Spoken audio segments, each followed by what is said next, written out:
On December 12, 2019, Heidi Broussard, who was 33 years old, took her 6-year-old son to his school in Austin, Texas, around 7:30 in the morning. Heidi had her 2-week-old baby, Margot, with her. When Heidi's partner Shane returned home from work, he was surprised not to find Heidi in their apartment, even though her car was parked in its usual spot and her belongings, including the diaper bag for the baby, were still there. The only thing missing was Heidi's cell phone. Shane felt that something was wrong with the situation. He picked up their son at after-school care, and when he picked up his son, he asked his staff there for his daughter too, and he immediately knew something was wrong. They didn't have Margot. She was still too young for daycare, and wasn't due to start for several more weeks. It was at that point that Shane called the police to report his wife and daughter missing, and an extensive investigation began. Shane made this plea to the media for the safe return of his wife and child. Immediately, this case took the media by storm. Many parallels were drawn between Heidi and the horrific murders carried out by Chris, who had been convicted of murdering his wife and 3 children in 2018. Unfortunately, Shane bore a significant amount of scrutiny during this time, with many people on social media claiming he was guilty. After a few days with little headway in the case, the Austin Police Department brought in the FBI to assist with its investigation. They were able to determine from witnesses that Heidi had returned the morning that she disappeared, shortly after dropping her son off. But no one saw her leave the building after that. Her phone had been turned off since her disappearance, and the last time it had pinged was at the apartment. Both Shane and Heidi's mother stated that there was no way Heidi had left voluntarily. They said in this statement, she wouldn't leave, not without an ID, all of her cash in her purse. Her purse is here, her car is here, and she's a talker. She loves to talk. She loves her friends. She loves her family. And she would tell somebody, and all of her friends don't know. Her mother went on to say this, it's only her and the baby and the cell phone and her keys that are missing, and that's it. Both Heidi's mother and Shane adamantly stated she never would have left her son behind. As the investigation progressed, a witness from Heidi and Shane's apartment complex came forward. They stated that on the morning of Heidi's disappearance, they had seen her talking outside of the building with a woman. They said that they saw the baby was with them, and that they watched as Heidi got into the vehicle parked outside the building, and that woman drove off with Heidi and the baby in the vehicle. Officers showed the witnesses a lineup of known people in Heidi's life, and the witness pointed out Heidi's best friend, Megan Veramusca. Heidi and Megan had been friends since they were teenagers and had met at church camp. Megan had been present at the birth of both Heidi's children and had even stayed at their apartment to help out after Margot's birth. Megan even had a key to their apartment. Officers continued their investigation and were able to confirm that Megan had seen Heidi that morning of her disappearance with surveillance and tracking where her phone had pinged on December 12th. Megan lived in Houston, Texas, 162 miles away from Austin. Texas Rangers were dispatched to check out the home, and once there, they sent up a helicopter to get aerial surveillance and noticed that a vehicle registered to Megan was parked in the backyard of the home. It was noted as odd as it wasn't like a driveway or some sort of parking spot in the backyard. It was just like a normal home backyard, and the vehicle was like parked on the grass. It looked more like they were trying to conceal the vehicle rather than it being a practical place to park it.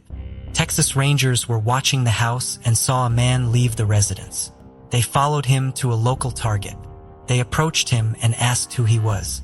He revealed that he was Megan's ex-boyfriend. The couple had separated months prior, but had continued to live together when he was told that Megan was pregnant.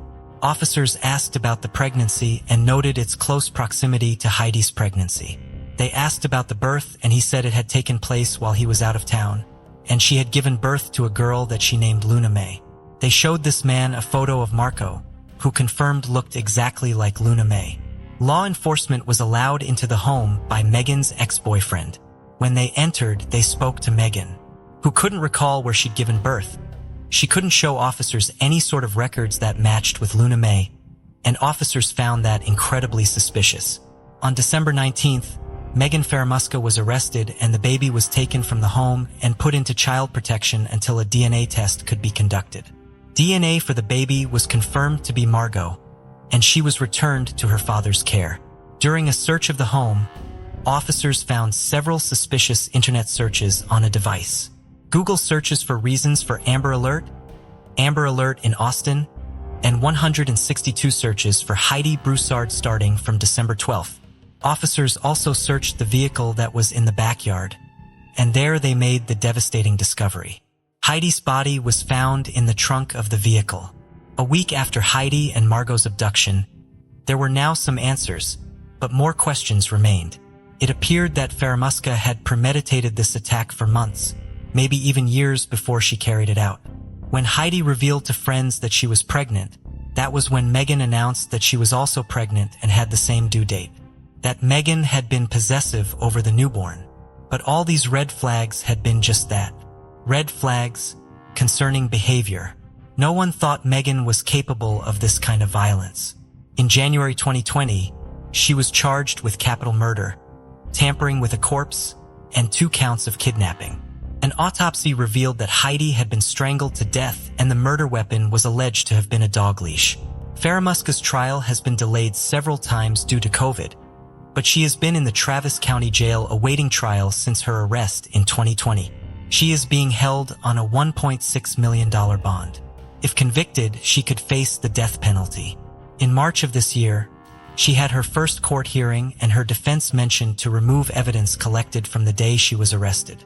They argue that law enforcement didn't have a warrant to enter the home, and Texas Rangers defended their actions, saying there was a young child who had reason to believe to have been kidnapped. There had been a strong smell of decomposition at the property and had acted accordingly with a suspect who was capable of murder and kidnapping. They stated that when they saw the baby, she appeared to have jaundice, and for that reason, they couldn't wait for a search warrant. They also had permission from the ex-boyfriend to enter the property, who was also on the lease as a tenant. They even have him on body cam saying, "She is not my child, are you serious? Go get that baby. What are y'all waiting for, man?"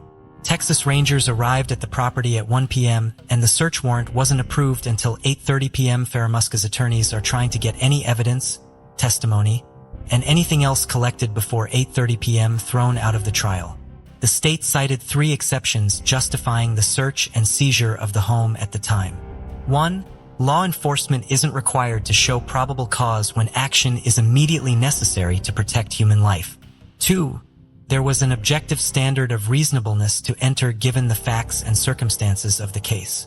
And 3. Consent was given by someone authorized to provide consent, allowing Texas Rangers to enter the home without a warrant. And Texas Rangers also stated that once the baby was removed and in safety, they made everyone exit the home, conducted only a safety sweep, and waited until the warrant arrived. Only then did they open the vehicle, which they had already determined to be the source of the smell. They stated that they only immediately entered the home to preserve evidence and get the baby to safety.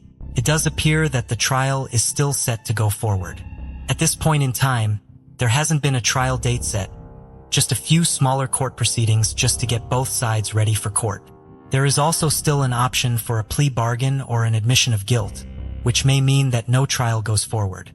We will just have to wait and see, and I will keep an eye on the situation and update when there is something new. What do you think about it? Tell us your thoughts in comments below. Let's continue.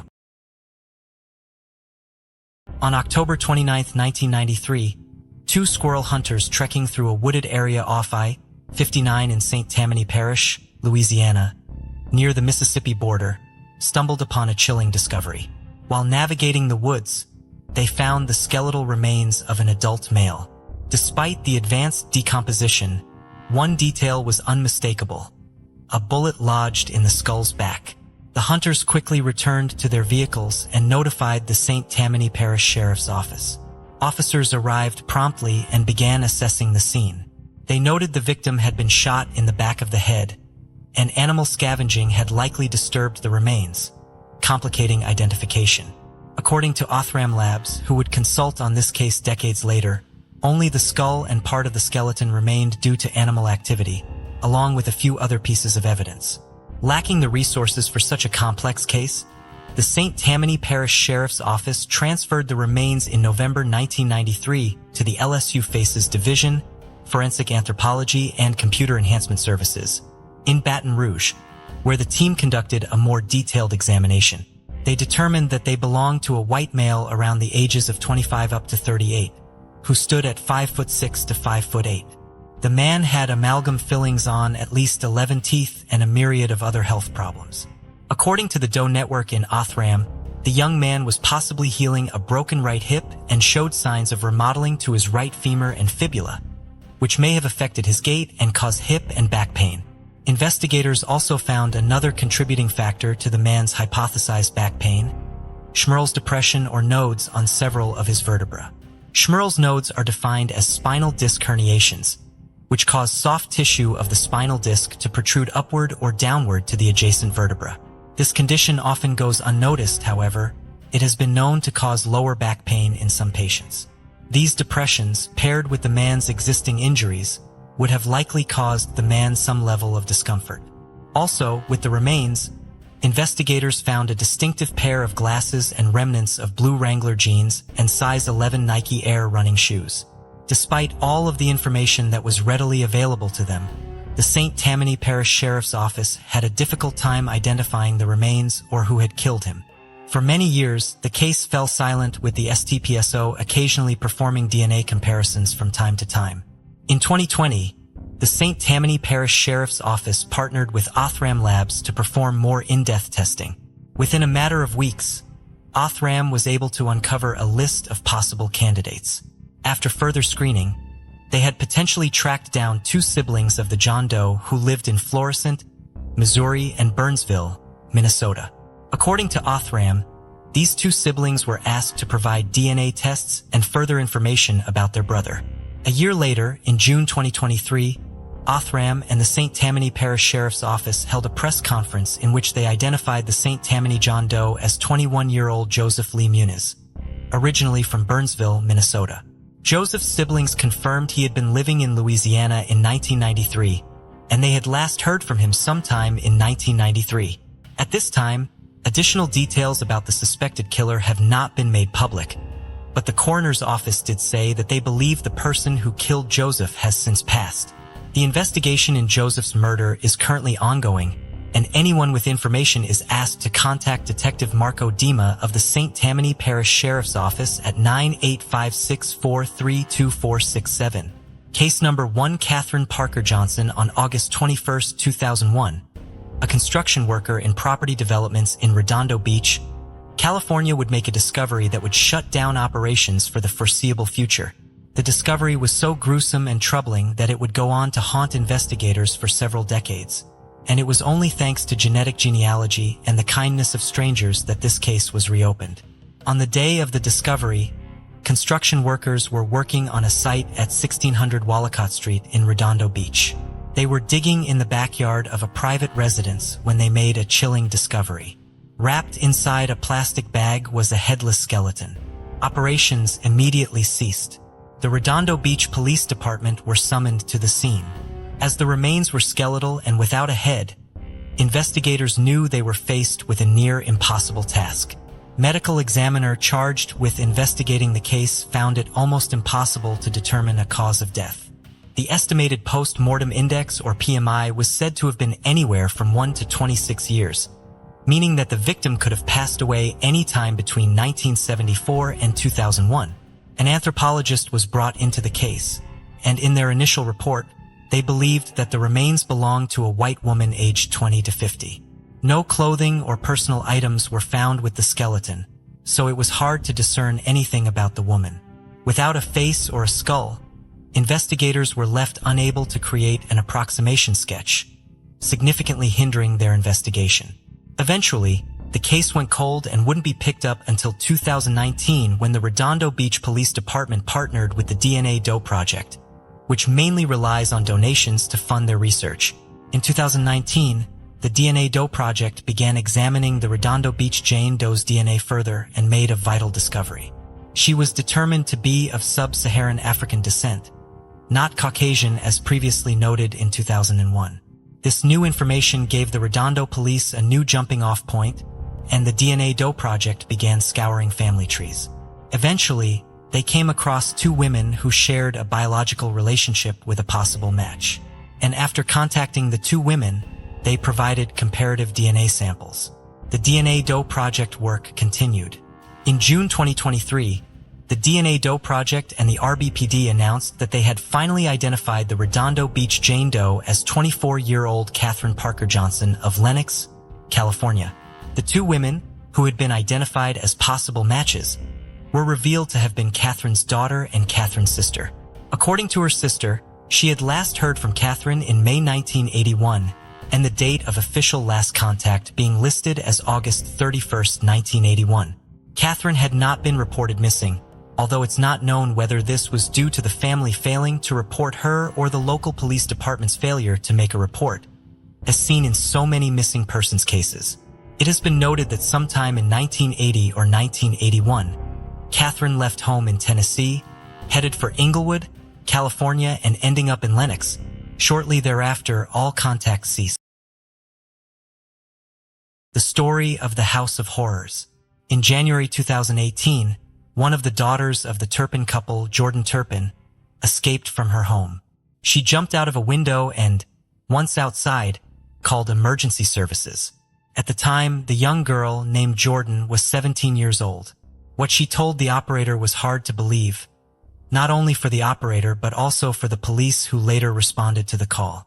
The call lasted about 20 minutes. During this time, Jordan informed the operator about the violence and abuse she and her siblings had endured. She explained that there were 15 family members living in one house, 13 siblings and their two parents. She described how some of her siblings were chained, tied to their beds with chains that prevented them from bathing or eating, and how they lived in filth. She detailed various kinds of physical and psychological abuse they suffered. While the operator was speaking with her, they contacted the police so they could head to the location where Jordan was waiting. When the police finally arrived where the young girl was waiting, the first thing they noticed was that she didn't look 17 years old but much younger. Her voice also didn't match the age she claimed. It sounded like that of a child. She was quite disheveled and dirty. When trying to explain why she called and why she wanted them to come, her speech was not very coherent and was quite slow. The police initially thought she might have some disorder due to her appearance and manner of speaking. However, Jordan then showed them several photos on the same cell phone she used to call the operator. These photos showed the conditions inside her house, including her siblings chained to their beds. The police, without wasting more time, headed to the address Jordan provided. Upon arrival, they were immediately struck by the strong smell of urine and human waste. The house was littered with garbage bags in every room, including the living room and kitchen. In the children's room, they discovered 12 children, ranging from 3 to 29 years old, as Jordan had already escaped. Shockingly, one of them was chained to their bed. The police quickly realized they were dealing with a severe case of child abuse, far more profound and complex than they could have imagined, with some children having lived in these horrid conditions for decades. These children were the children of David and Louise Turpin, who had grown up in the small town of Princeton, Virginia. There, Louise, originally named Louise Robinette, lived with her parents and two younger sisters, Elizabeth and Teresa, in a humble, low-income household. Despite their quiet and shy demeanor, especially in front of their parents, the siblings were quite close. Louise, the eldest, behaved differently outside her home, often rebellious and using foul language. Raised in a Pentecostal family deeply involved in church activities, the girls were expected to adhere to strict behavioral standards, reflecting the religious values their father, a pastor, taught. They were prohibited from activities typical for other children, such as speaking ill, disobeying, or dressing in certain ways. More was expected from them, being the pastor's daughters. David, who lived about 9 kilometers away from Louise's home, was also deeply involved in the church.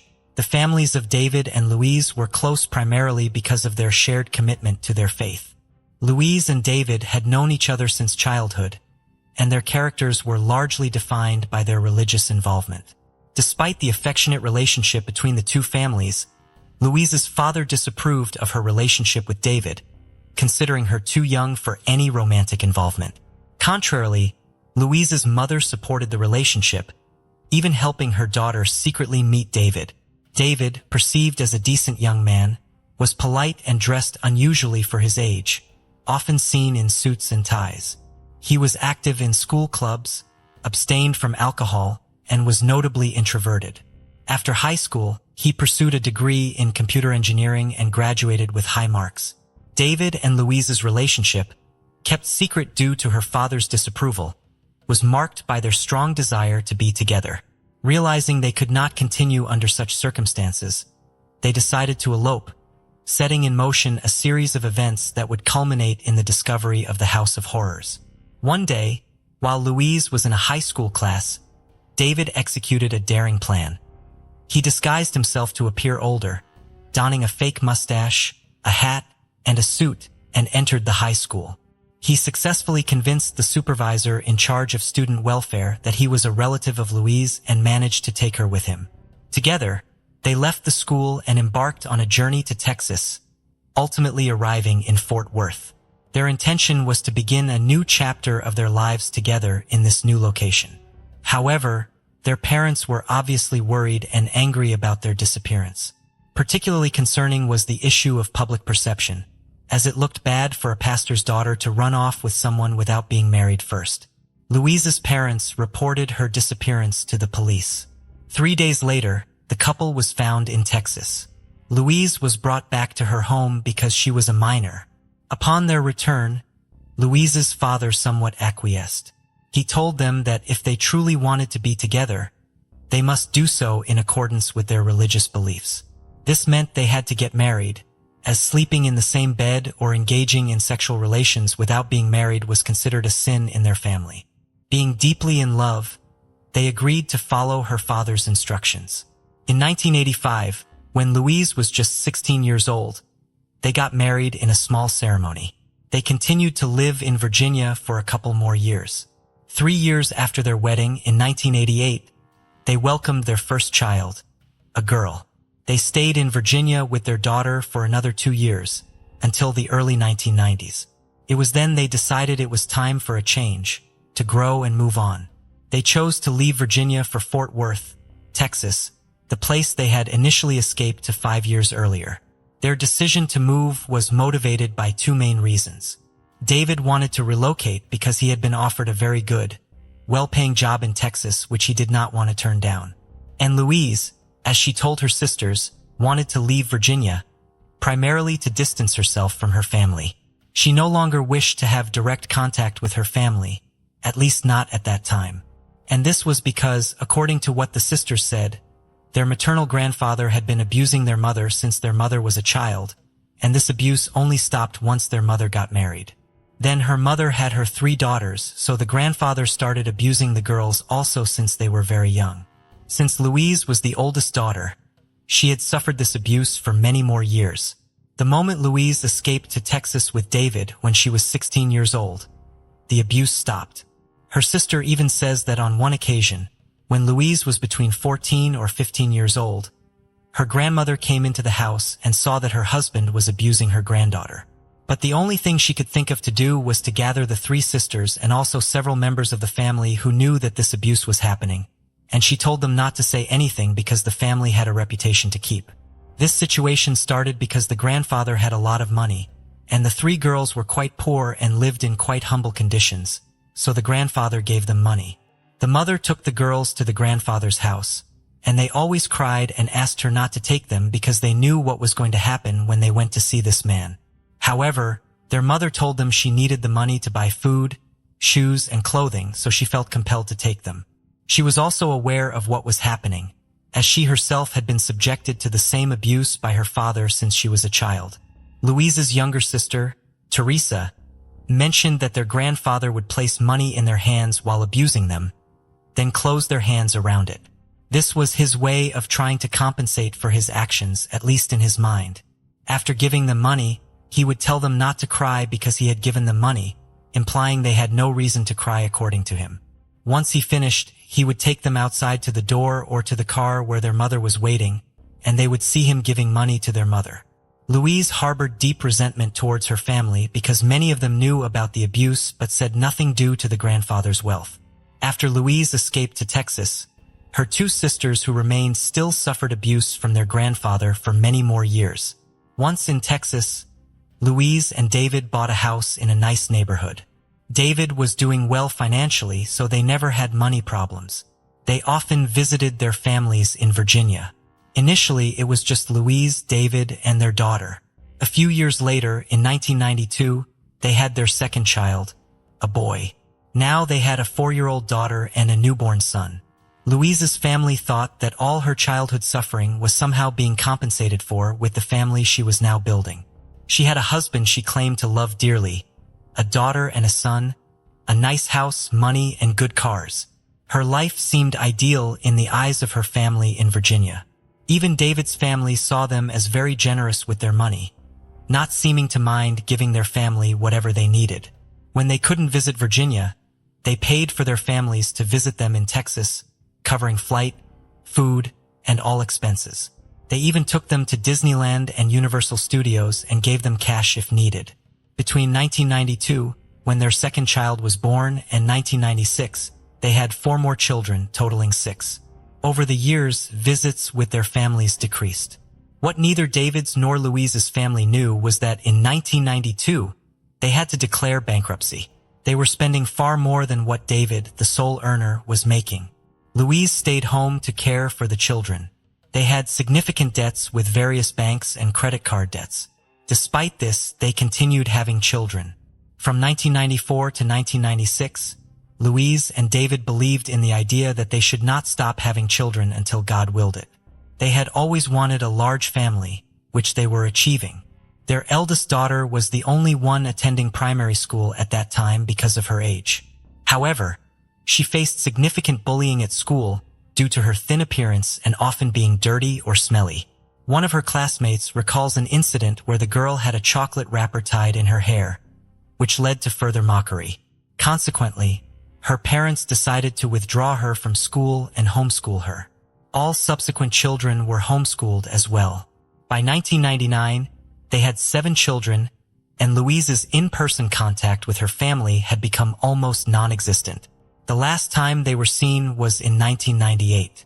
After that, there were only sporadic phone calls, which also diminished over time. The family was deeply in debt and couldn't afford their house payments, leading the bank to repossess the house. The new owner, upon entering, found a distressing scene. Feces on the walls, urine smell throughout the house, and scratches on the doors. Initially, he thought they might have had untrained pets, but never imagined that children were responsible for the damage. He took photos of the scene, which he kept for 20 years.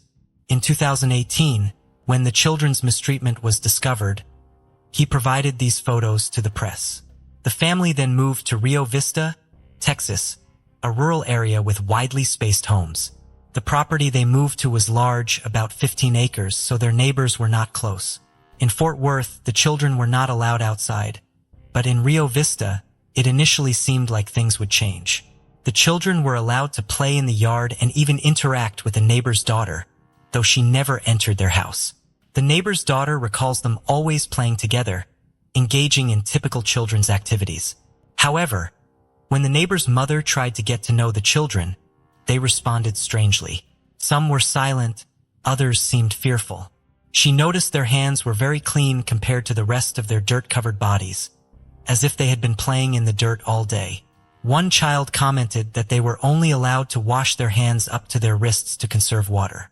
The neighbor thought this was odd but didn't give it much importance, considering their overall appearance and behavior unusual.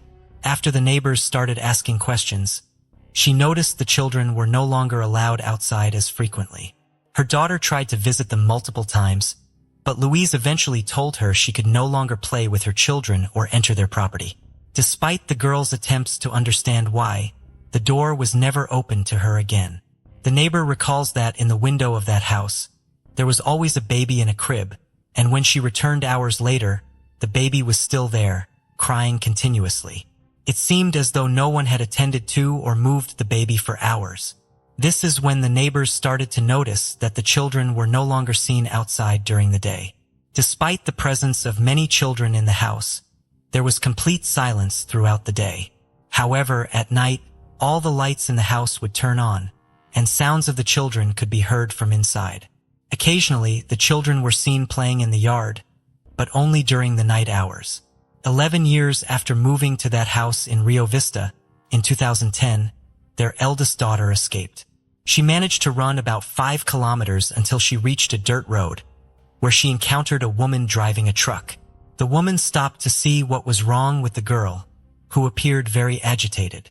She noticed that the girl was very thin, dirty, and struggled to speak clearly.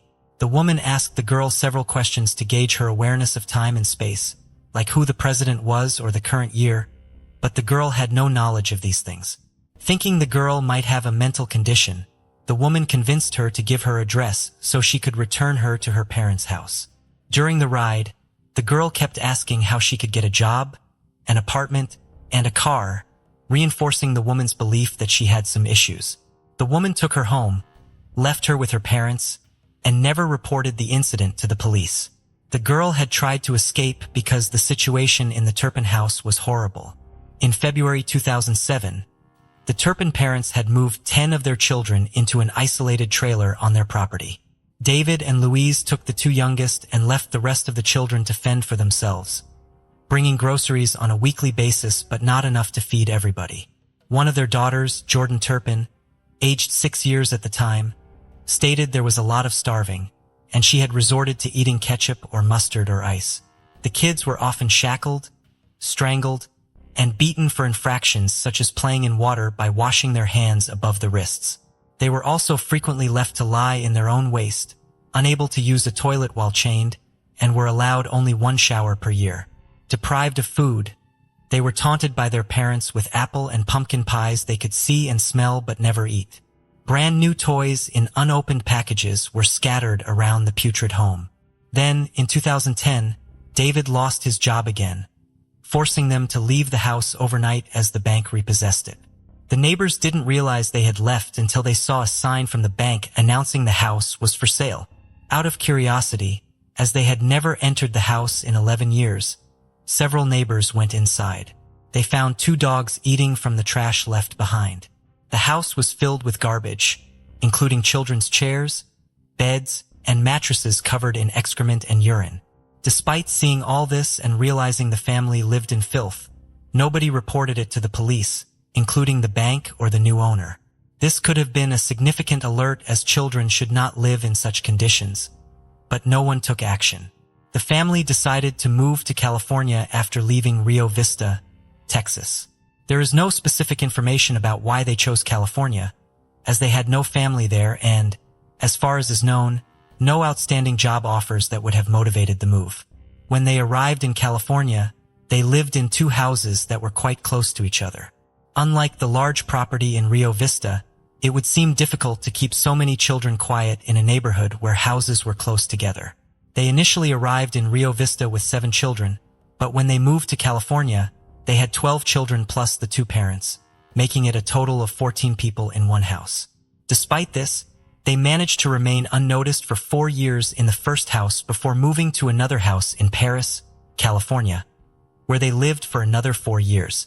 On January 14, 2018, before 6 a.m., 2 of the sisters, aged 13 and 17, decided to escape the house to seek help for their siblings. The 13-year-old got scared and returned home, but the 17-year-old, Jordan, continued with the plan she and her siblings had been working on for over 2 years. Jordan managed to take a cell phone from the house, which did not have service but could call emergency services. She called 911, and during the approximately 20-minute call, she described the abuse they suffered, mostly at the hands of their mother, and sometimes by their father. When the police arrived, Jordan showed them the cell phone with photos of their living conditions. The police knocked on the door, and Louise allowed them to enter voluntarily, seemingly unaware of any wrongdoing. Inside, the police found the house in terrible condition, with trash, urine, and feces everywhere. The living conditions for the children were appalling. Louise followed the officers around the house, questioning why they were there and why they needed to see her children, not understanding the seriousness of the situation. In one of the rooms, the police found 1 child chained to the bed and observed marks on the ankles of 2 other children, indicating they had recently been unchained. It's unclear if the parents had realized that their daughter had escaped and unchained the children as a result. The police immediately arrested the parents and took them to a patrol car. After that, they began taking the children out of the house and transported them to a local hospital for evaluation, as many of them urgently needed medical care due to severe malnourishment. Once the news of what was happening spread, the street filled up with neighbors and media, and this became one of those stories that get extensively covered.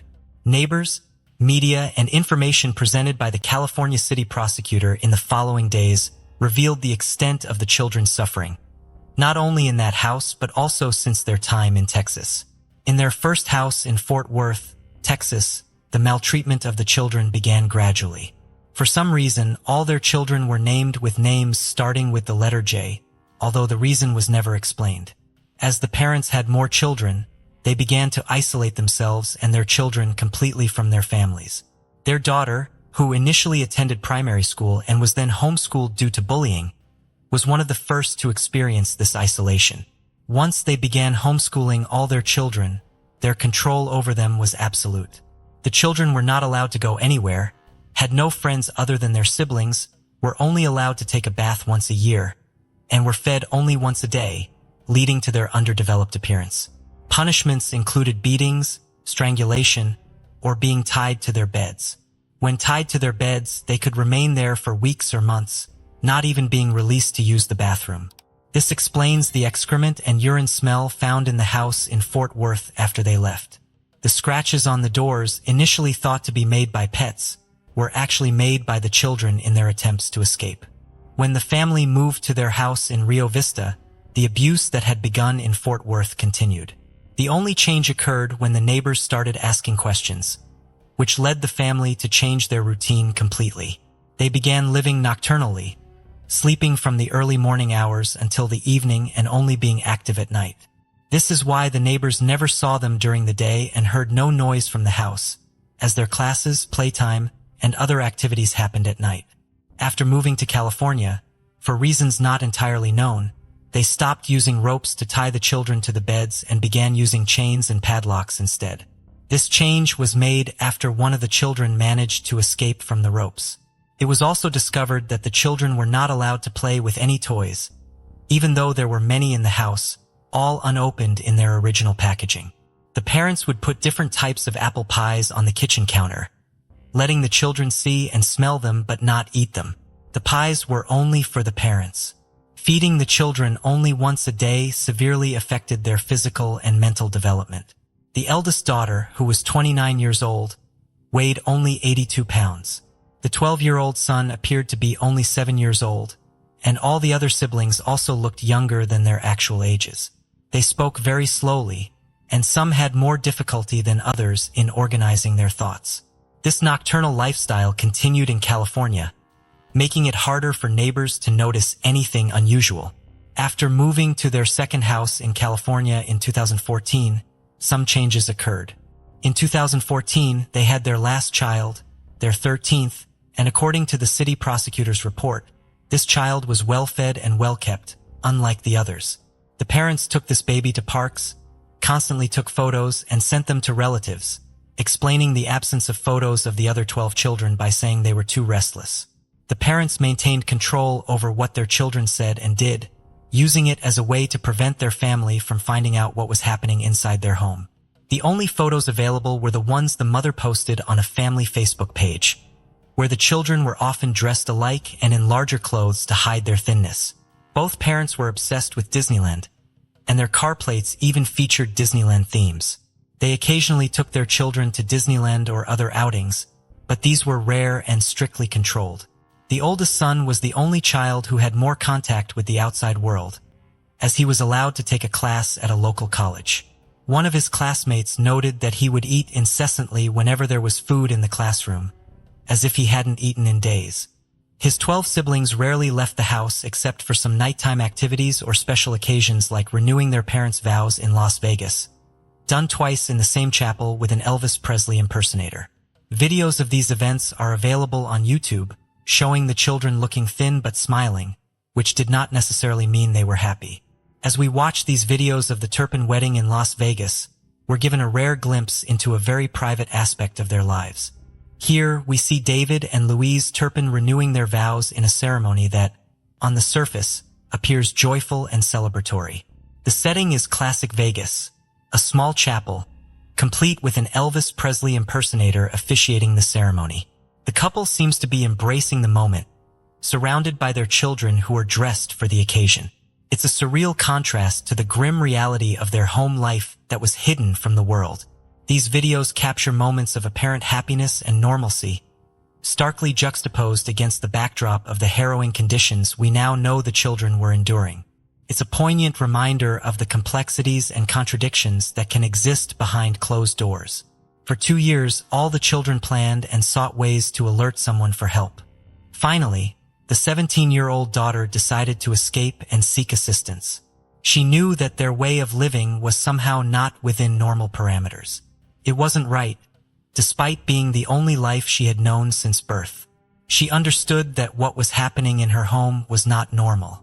For many of us, stepping out of our house door is a mundane act, not even warranting a second thought, but for this 17-year-old girl, leaving her home alone for the first time, especially in the early morning darkness, and speaking with a stranger about her life was a significant and frightening step. She had no concept of what a police officer was, so when officers approached her, she did not run away but stayed and spoke with them, not knowing if she was safe or not. David and Louise pleaded not guilty to all the charges against them, which together amounted to more than 75 counts, including torture, child abuse, and neglect, among many others. They were each given a bail of $12 million, equivalent to $1 million for each of their children, except for their youngest 3-year-old daughter, who they seemingly took good care of, hence no charges were brought for her mistreatment.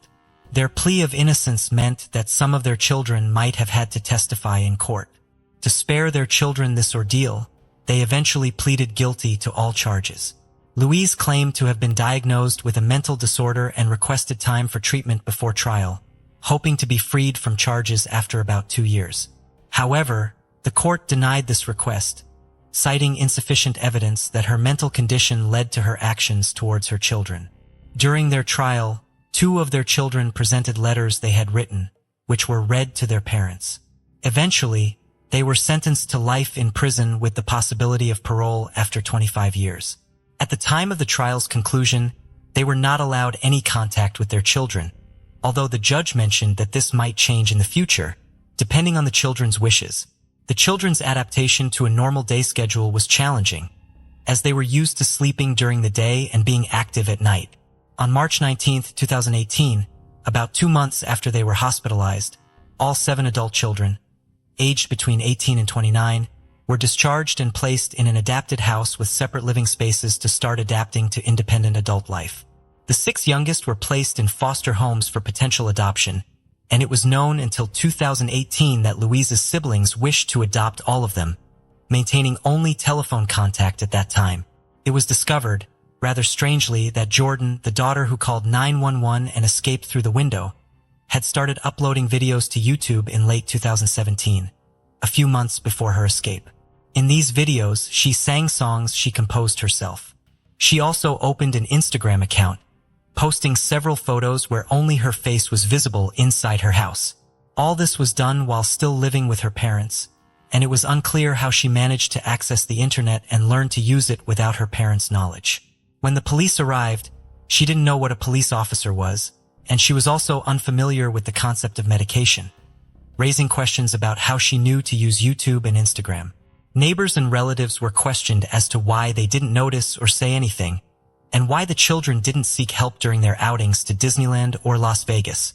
A psychologist suggested that the children's social and emotional skills might have developed differently due to incorrect feeding and being confined all day. This might have made them perceive their situation as normal or not inherently wrong. It was challenging for neighbors to detect such abuse, especially without a reference point or the imagination that something like this could happen next door. Teresa, Louise's youngest sister, stated she would never forgive Louise and didn't want anything to do with her. Despite also being a victim of their maternal grandfather, Teresa maintained that she had never harmed her own children, who were well-fed and cared for. She couldn't understand or justify Louise's actions based on their shared traumatic childhood. When the children were removed from the house, hundreds of diaries written by them were found, one of the few outlets they had to express themselves.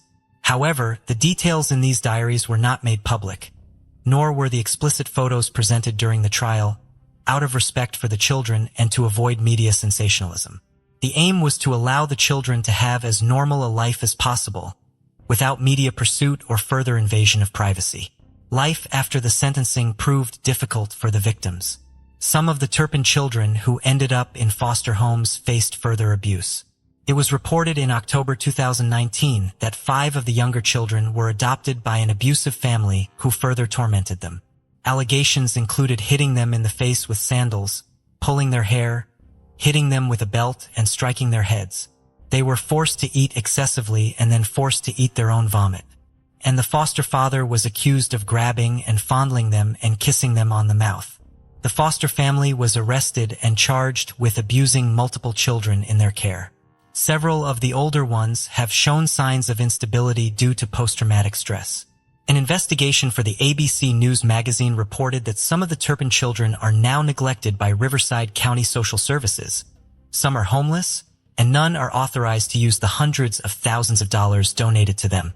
Jordan, the catalyst for their liberation and clearly the most initiative-driven, opened a TikTok account to receive donations to support her siblings. She declares herself a fighter and says that since her release, she has been navigating life like a rocket, trying to make up for lost time. Despite the seeming unending trials, the attitude of most of the children is positive and cheerful. They are still adapting to freedom and what the world has to offer anew. They are working on their education, health, and learning basic life skills. Some have even chosen to change their names, hoping it will help them start afresh. As the details of their ordeal continue to emerge, the haunting question remains unanswered. Why? What could lead two people who seemingly started their relationship under the tenets of faith to commit such inhumane and senseless acts? Before receiving his sentence, David Turpin said, "I never intended any harm to my children. I wish the best for them in the future." Both he and Louise repeatedly claimed they believed they were doing what was best, that they loved their children and thought their children loved them too. Susan Jane Berman was born in Minneapolis, Minnesota, USA, on May 18, 1945, to David Berman and Betty Ewald. David Berman, Susan's father, was a significant figure in the Jewish American gang scene on the Las Vegas Strip and managed the renowned Flamingo Hotel during the early days of Vegas's development. He was often known as Dave the Jew and provided Susan with everything she needed. Well, almost everything. Growing up on the Vegas Strip, Susan didn't return home from school every day to do her homework. Instead, she practiced math by counting chips at the casino. While this unconventional routine suggested a perfect life, tragedy struck when Susan was just 12. David Berman reportedly passed away from a heart attack during a routine surgery to remove colon polyps. The mysterious and controversial circumstances of her father's death would have profound and lasting effects on young Susan's life. This double tragedy meant Susan had to leave Vegas. Susan's uncle Charles Chicky Berman took her to live with him and his family in Lewiston, Idaho.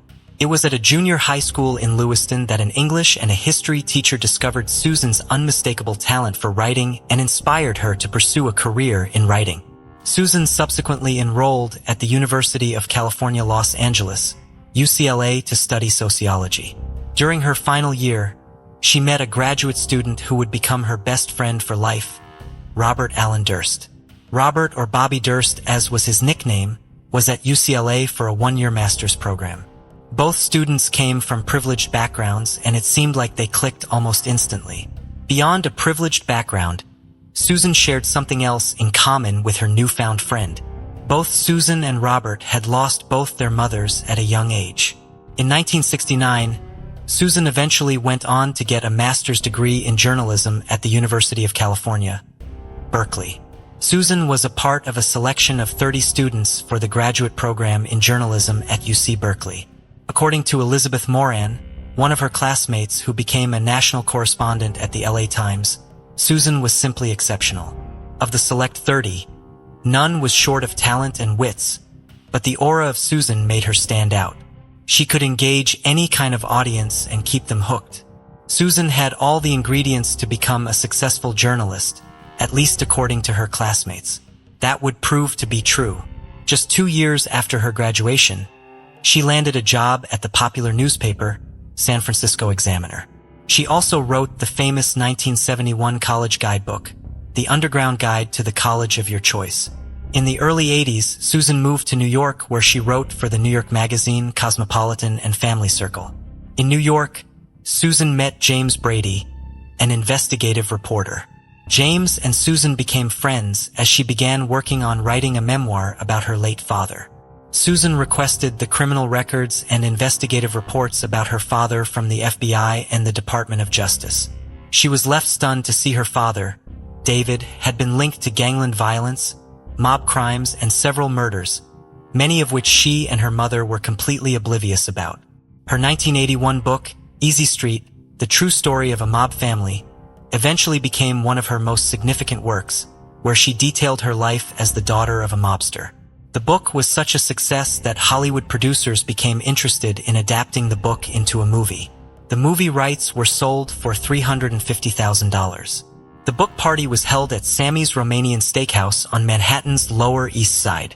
The book party was hosted by Susan's ever-present best friend, Robert Durst. Susan would later get married to her heartthrob Christopher Margulies at the Hotel Bel Air in LA.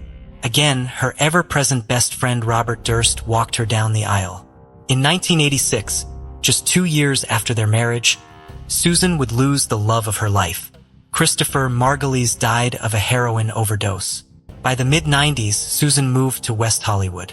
The 50-year-old writer was at the peak of her powers and had just been nominated for a Writers Guild of America award. In the late 90s, Susan moved to a rented apartment in Benedict Canyon, one of the main thoroughfares from West Hollywood to the Valley area. It was just 2 miles away from Rodeo Drive, one of the most expensive streets on the planet. Susan was one of the top journalists in the area. She had just began working on a project titled Sin City for Showtime TV. The project was reportedly Showtime's response to HBO's well-acclaimed TV series, The Sopranos. For Susan, this was the ideal neighborhood.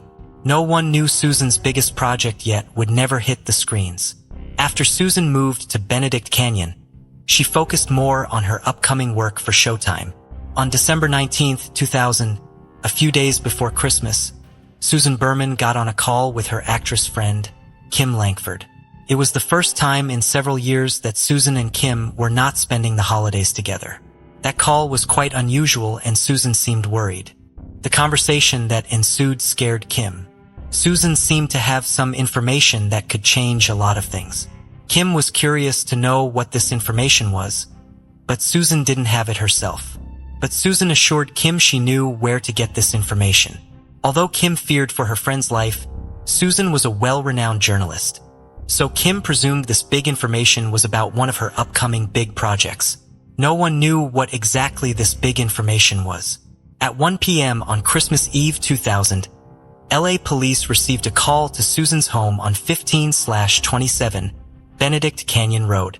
Her neighbors had become worried when one of her dogs was seen barking and running around loose. This came as a surprise since Susan loved her fox terriers and would never leave them unattended.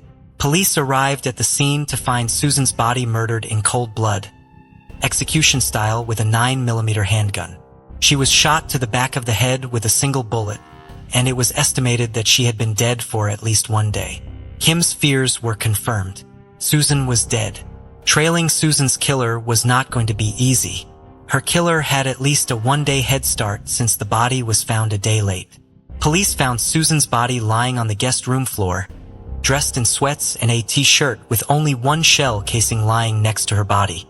The front door was unlocked, and a rear door was found ajar. Nothing was stolen. Police knew they were dealing with someone who had known the victim, as there was no sign of a forced entry, and there were no defensive wounds found on Susan's body. The motive for her gruesome murder remained unclear. The media began to drive the narrative that the murder was gang-related since Susan's father David had been a gangster and she had been killed execution style. But the police noted that most of her father's associates and rivals were already dead, while Susan wrote a memoir about her father ruling out the possibility of a gang-related murder. The first major lead in the case came sooner than investigators expected. Just 2 days after Susan's death, this major lead, though, was shrouded in mystery. The The Beverly Hills Police Department received a mysterious anonymous letter mailed to their office. The letter only contained Susan's address, 1527 Benedict Canyon, in a green pen on a white piece of paper with the word cadaver. Clearly, someone didn't want Susan's body lying on the floor for long. Police observed that there was a typographical error made by the writer of the letter with the incorrect spelling of Beverly as Beverly. Although this seemed insignificant at first, little did they know that this minute detail would rather prove to be a crucial piece of evidence aiding the investigators in the relentless pursuit to apprehend the perpetrator. Even though the police found Susan's body only a day after her death, her killer would not be found so soon. It would take 14 long years, a rather painful wait for the friends and family of Susan Berman. To end this wait, they had to find out who wrote this mystery note. Was it the killer or was it a witness? Investigators had to piece together a complex puzzle to catch the culprit. Susan was reportedly going to be questioned by the LAPD at the time of her death in connection with the disappearance of Catherine Durst, her best friend's wife who had gone missing without a trace. Like in many cases of disappearance of a spouse, her partner was considered the prime suspect.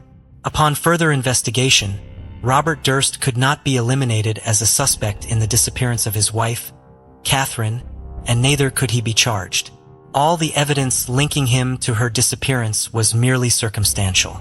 Since Susan was scheduled to be interviewed by police about what she knew of Robert Durst's possible involvement in the disappearance of his wife, police suspected Robert may have been involved in killing Susan to silence her, but there was no concrete evidence.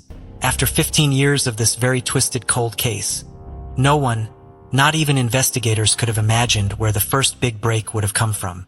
In the years following Susan Berman's death, Robert, the prime suspect in both cases, was villainized by the press. In an effort to exonerate himself from both unsolved cases, he worked with filmmaker Andrew Jarecki on the documentary The Jinx, The Life and Death of Robert Durst. The documentary featured 3 of Robert's most prominent alleged criminal activities: the 1982 disappearance of his wife, Catherine Durst, the 2000 point-blank execution of his best friend, Susan Berman, and the 2001 death and dismemberment of Robert's neighbor, Morris Black. Robert had claimed self-defense in the murder of Morris Black and was acquitted at the trial. The uncanny and wriggly Robert Allen Durst was born in New York on April 12, 1943 to Seymour Durst and Bernice Herstein. Robert Durst was the first son of a real estate mogul and the heir to the Durst family empire. When Robert was just 7, he claimed to have witnessed his mother, Bernice, jumping off the edge of the roof of their family home. Most investigators say her death was an accident, and the family acknowledged that Bernice took her own life. In a March 2015 interview with the New York Times, Robert's brother Douglas Durst claimed no one witnessed the event. Why Robert claims to have witnessed his mother's death remains unclear. This conflicting report was just one of many blows and counter-blows of a fearsome sibling rivalry like no other. At age 10, Robert visited his psychiatrist to counsel him on this newfound sibling rivalry. The psychiatrist reported that Robert had personality decomposition and schizophrenia.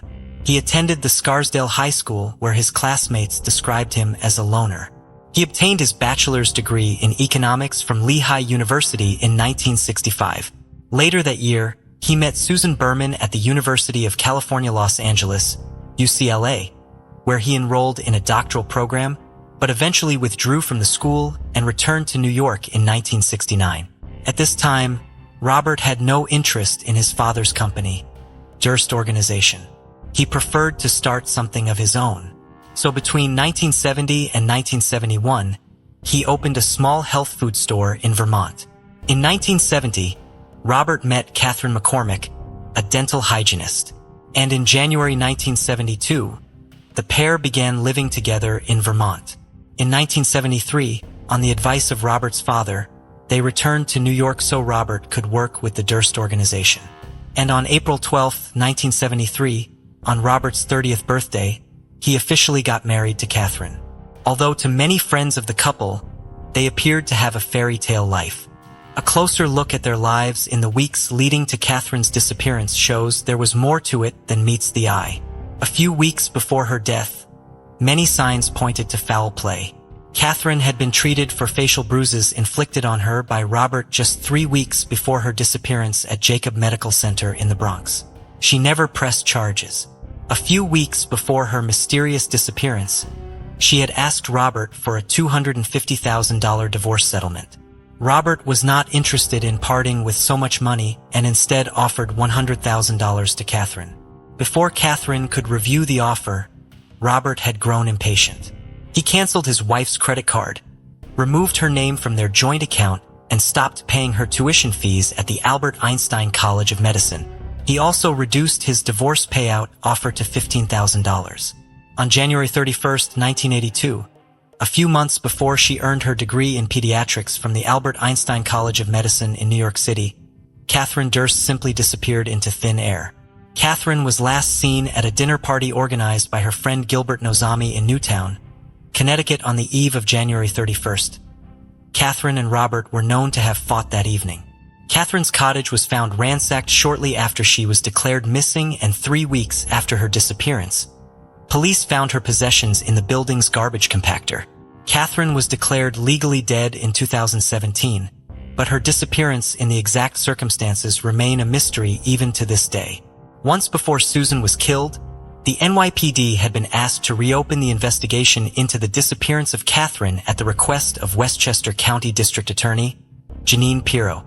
The investigation was publicized and friends urged investigators to contact Susan Berman for an interview since she was close to Robert. Susan Berman had managed Robert Durst interviews with the media after the disappearance of his wife. She reportedly knew much about the disappearance. While his wife's disappearance remained a mystery and his involvement in Susan's death a mere suspicion, Robert's next act was more clear-cut. On October 9, 2001, he was arrested in connection with the death of his elderly neighbor, Morris Black. Morris's body parts were found dismembered floating in Galveston Bay in Texas. After being released on bail amounting to $250,000, he failed to appear for a court hearing scheduled on October 16th, resulting in a warrant being issued for his arrest due to bail jumping. Then, on November 30th, Durst was apprehended at a Wegmans supermarket in Bethlehem, Pennsylvania, where he had attempted to shoplift Band-Aids, a newspaper, and a chicken salad sandwich. Some suspicious items were found in his rental car when he was apprehended: $37,000 in cash, 2 guns, marijuana, Black's driver's license, and directions to Gilbert Najami's home in Connecticut. While evading authorities, Durst disturbingly used his time to stalk his own brother, Douglas, even going so far to visit the driveway of his residence in Cadona, New York, while armed.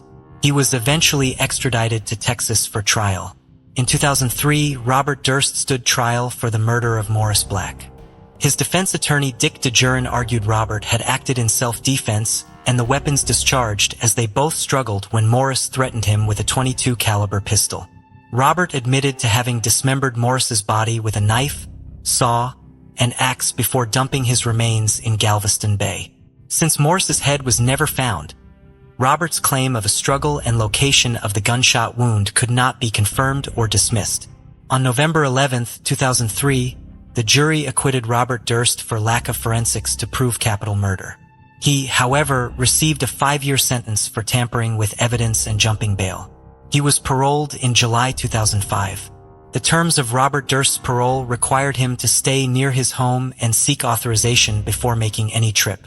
Robert Durst made an unauthorized trip back to the crime scene where he had killed Morris Black. On his defiant crime tour, he ran into an unexpected but familiar face: Galveston County District Court Judge Susan Criss, who had presided over his murder trial. They were both shocked to see each other. With this unauthorized trip, Robert Durst violated his parole terms and was returned to prison. He was then released in March 2006. Robert was naturally the heir of the Durst organization, but in 1992, his father decided to pick his younger brother Douglas Durst to take over the Durst organization, another stern choice in the already heated sibling rivalry. His father said that his choice of Douglas was due to Robert's inappropriate conduct, but Robert was having none of that. He believed he was the rightful heir to the Durst organization, and after returning from prison, he decided to sue his family. The lengthy lawsuit finally ended in 2006, and Robert Durst was bought out for a one-time payment of $65 million. This lawsuit brought a more tumultuous twist to the relationship between Durst and his family. The jinx was supposed to clear the air, but it turned out to be an actual jinx for Robert. During the filming of The Jinx, Susan Behrman's stepson, Sareb Kaufman, uncovered a letter Robert had written to Susan in 1999, a few months before her death. The typographical error was the same in both Robert's letter and the anonymous letter sent to the police. The handwriting was almost indistinguishable. When the director of The Jinx, Uretsky, saw the letter, he showed Robert Durst the spelling of the word Beverly from both letters and asked which one Robert didn't write. But the enigmatic millionaire could tell and was rather left stunned. On March 14, 2015, a day before the airing of the final episode of the HBO series, The Jinx, Robert Durst was arrested by the FBI in New Orleans and charged with the first-degree murder of his best friend, Susan Berman. Robert made a few checks to his voicemail box, enabling investigators to trace his location.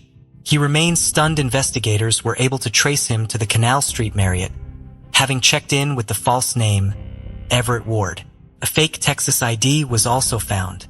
A .38 caliber loaded revolver, a new phone, a flesh-tone latex mask, maps of Louisiana, Florida, and Cuba, and over $200,000 in cash were found with Robert. According to bank transactions, he had withdrawn over $315,000 in the last 5 to 6 weeks. Investigators speculate he was planning to flee to Cuba since they have no extradition treaty with the U.S. After a lifetime of circumventing the law, Robert Durst would finally come face to face with justice. Robert Durst initially received an 85-month sentence for his firearm charges while he awaited trial in the Susan Berman case. The trial was delayed due to Robert undergoing surgery and the prosecutors seeking more evidence to finally put the elusive killer behind bars. In October 2018, Judge Mark Wyndham of the Los Angeles County Superior Court finally decided there was enough evidence to charge Robert Durst with the murder of his best friend, Susan Berman. On March 2, 2020, after much delay, Robert Durst finally appeared in court to begin his trial. Due to the COVID-19 pandemic, the trial was postponed to May 17, 2021. During the trial, Robert's defense team asked for a mistrial and a halt to the trial at least 3 times due to Robert's ailing medical condition. But the jury decided to proceed with the trial each time. Robert Durst was found guilty of the first-degree murder of Susan Berman. On October 14, 2021, he was finally sentenced to life imprisonment without the possibility of parole. He was incarcerated at the California Department of Corrections and Rehabilitation. On November 1, 2021, after almost 40 long years, a New York grand jury finally indicted Robert Durst for the murder of his wife, but he would never stand trial. On January 10, 2022, Robert died of cardiac arrest just 3 months after his sentencing, aged 78. After Robert's sentence was read, one of Susan Berman's cousins, David Berman, said he visited Susan Berman's grave and told her she could rest easy, that justice has been done. Ellen Strauss, a friend of Catherine Durst, was happy that Susan's family would finally get justice, but then hoped that Catherine would get justice too before Robert died. According to California law, Robert Durst's death renders moot the murder charge filed against him for the death of his wife. Douglas Durst said this of his brother Robert's death: "Bob lived a sad, painful, and tragic life. We hope that his death brings some closure to those he hurt." Robert Durst used complex schemes to evade justice for his heinous crimes. His final act in this deceitful plan exposed how he betrayed both his wife and his friend Susan Berman. Could Susan Berman have known about Catherine Durst's disappearance? Was her death a result of Durst's fear that she might disclose what she knew to the authorities? As one FBI agent noted, "God allows criminals to make mistakes, but it's up to us to find them." Do you think the jinx was that crucial mistake? Share your thoughts in the comments.